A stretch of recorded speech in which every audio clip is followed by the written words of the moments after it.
What's up guys, AP here at AcidicAP. Thanks for all the subs, we're halfway there, or almost halfway there, 45 subs so far last time I checked, and we want to try and get to 100 within 4 weeks of launching the first video, which if you haven't seen it already is my 95 Ibrahimovic review. Keep the subs and the likes coming, and I'll keep the videos coming as much as I can. So today we're reviewing the 88 first in form on FIFA 17 for James Rodriguez. 77 pace, 89 shooting, 88 passing, 87 dribbling, 72 physical. So it looks like he does have those stats you'd expect him to have in terms of his shooting, dribbling, passing. Pace is looking okay, physical is looking okay. So let's see what his in-game stats are like. Okay, so both acceleration and sprint speed under 80, which isn't a great sign, but let's give him the benefit of the doubt at the moment. Finishing 85, which looks okay. Shot power 90, which is good. Long shots 95, really good. So he should be able to really score some long range efforts with that shot power and long shots ability. 95 volleys. You don't really tend to do a lot of volleys on FIFA 17, or I don't tend to even have many volleys, let alone score many volleys. So I think that's a bit irrelevant. Great crossing, great free kick accuracy, good short passing, long passing 82. I thought it would have had a much stronger long passing than that, but there you go. Thanks FIFA. 82 long passing, really? Okay.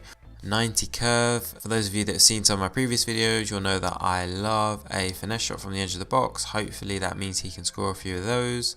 Agility 83. I think that's weak for James. I thought you'd have better agility than that. And same for ball control and dribbling. I thought they might have been over 90, but that's not the case. Physical attributes, as you'd expect, not the best. 74 strength, I guess, is okay. Let's get to the in-game footage. So first of all, I thought I'd show you a few clips of him doing the basics, and I think he does the basics well. Depending on where you're going to play him, he's going to need to win the ball back, make interceptions like that, which is a great one.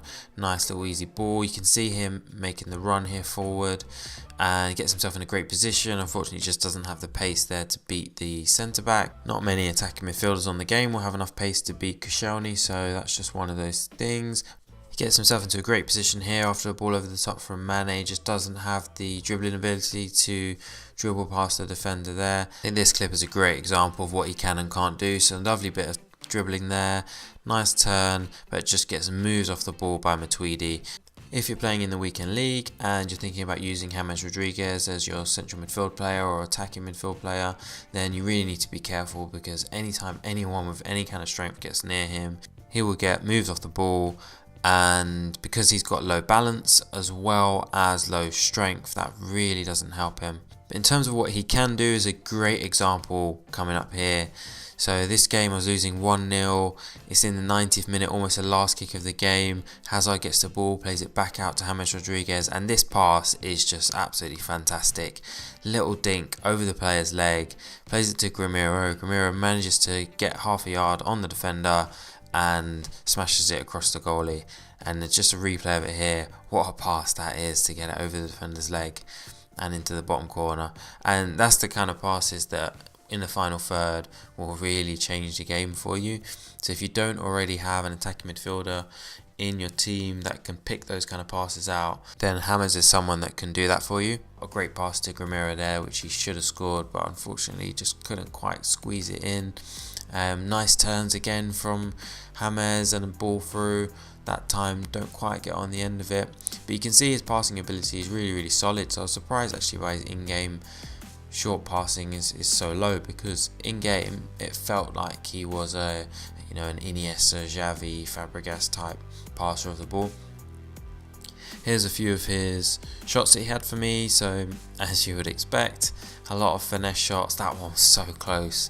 Would have been great if that one went in. This move was a great move. So James starts off the move deep in his own half, plays it through to Grimiro after a 1-2, and then Grimiro passes it back. James on his left foot, and he's left footed, tries to bend it in. He's just very unlucky with that one. Here's another opportunity that he gets, edge of the box again, on his left foot, bends it, and that one does go in off the post. And in this last clip, picks it up inside his own half, turns, quick dink over the top for Hazard, who's clean through on goal, and Hazard manages to bury it.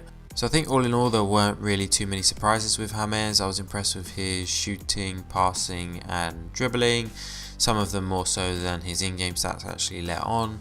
He managed 2 assists and 1 goal in the 6 games I used him. I did use him in 3 games as a central midfielder and in 3 games as an attacking midfielder. So one game I was playing with 3 across the middle, which is my normal formation, and in the second set of 3 games I played him as an attacking midfielder in a diamond formation.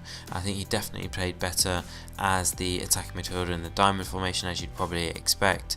Much more of a kind of free role and available on the edge of the box. Okay, let's get to the player review. So as usual, we'll start with reliability. For reliability, I would give him a 7.5. I think he ticked a lot of boxes, including the ability to shoot, to pass, to dribble, so 3 key things you're going to want from your attacking midfielder. In terms of his best attribute, I would say his passing, really great passing. I think of all his passes he made across the 6 games, I don't remember him misplacing 1 pass, so I think that's testament to his passing ability. Worst attribute, now this is an interesting one. I'm tempted to say pace because his pace isn't great, it's not the best. You saw from that opportunity he had where he had a chance to run through on goal, but he was running against Koscielny and Koscielny got ahead of him and won the ball. I think it's not realistic to expect everyone in your team to have super pace and be able to outpace every centre back in the game. And if you're a good FIFA player, you'll still be able to win the majority of games without having everyone in your team with super pace. Therefore, I would say his worst attribute is his strength, because you always need an element of strength with any midfielder, otherwise they're likely to get moves off the ball, which will result in you losing possession in your midfield. Fun factor, I would give him an 8. Slightly higher, I think it probably would have been more towards a 7. To be honest, the reason why I think it's an 8 and just slightly edged it up is for 2 reasons. One is because he's left-footed and I'm left-footed myself and I love using left-footed players, and the second is the curve element. So that curve shot that he scored, finesse shot, absolutely brilliant. A couple of others which went really close, and I'm sure that if I used him for a longer period of time he would score some absolute worldies with his left foot. Value for money, so he's only going for about 150, 160k at the moment. Really cheap, or I would definitely say that's cheap. Definitely great value for money. So I'd have to give him a 9 for value for money. So Acidic rating is an interesting one. I think if I had a La Liga team and I had the formation where you have 3 attacking midfielders, someone remind me what it is in the comments please, I would definitely use this James Rodriguez as one of those attacking midfielders. If I was playing a diamond in a La Liga team, would I have James Rodriguez as my attacking midfielder, being that there's only one of them in that formation? No, I wouldn't. So I have used another attacking midfielder in La Liga who I would say is definitely better than James Rodriguez, and this leads me nicely into my recommendation, which is if you're considering buying James Rodriguez, this 88 inform card, you should be buying the 90 Isco. The 90 Isco is much better in my opinion, much more slicker on the ball. You can see from his card actually on screen, just generally better all round. So definitely try that Isco out. I hope you enjoyed the review. Please like and subscribe. Let me know in the comments who you want me to review next, and as soon as the new team in a week's announced or any special players are announced, let me know which ones you want me to review and I'll make them a priority.